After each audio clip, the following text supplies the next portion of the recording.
नाशिकच्या दिंडोरी येथे अपघातामध्ये 7 जण ठार झाल्याची घटना घडली आहे। मृतांमध्ये 3 महिला, 3 पुरुष आणि एका बालकाचा समावेश आहे। मिळालेल्या माहितीनुसार मृत हे कोशिंबे, देवठाण आणि सारसाळे येथील आहेत।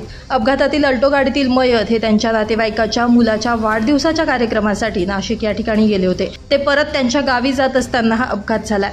अपघातानंतर अल्टो गाडी रस्त्याच्या बाजूला असलेल्या पाण्याच्या नालीमध्ये पलटी झाल्यानं आतील इसमांना बाहेर निघता न आल्यानं त्यांच्या नाकातोंडात पाणी गेलं आणि बुडून त्यांचा मृत्यू झाल्याचं प्रथमदर्शनी दिसून आलंय। या प्रकरणी पुढील तपास पोलीस करत असून घटनास्थळी माजी नगराध्यक्ष कैलास मवार यांनी कुटुंबियांचं सांत्वन केले।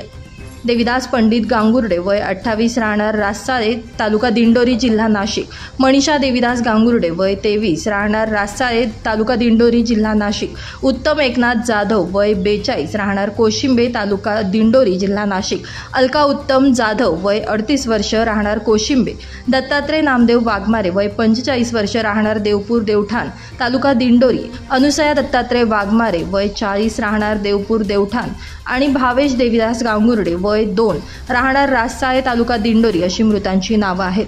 तर या अपघातामध्ये मंगेश यशवंत कुरघडे, अजय जगन्नाथ गोन हे दोन्ही जखमी झाले असून त्यांना उपचारासाठी नाशिक जिल्हा रुग्णालयात हलवण्यात आले।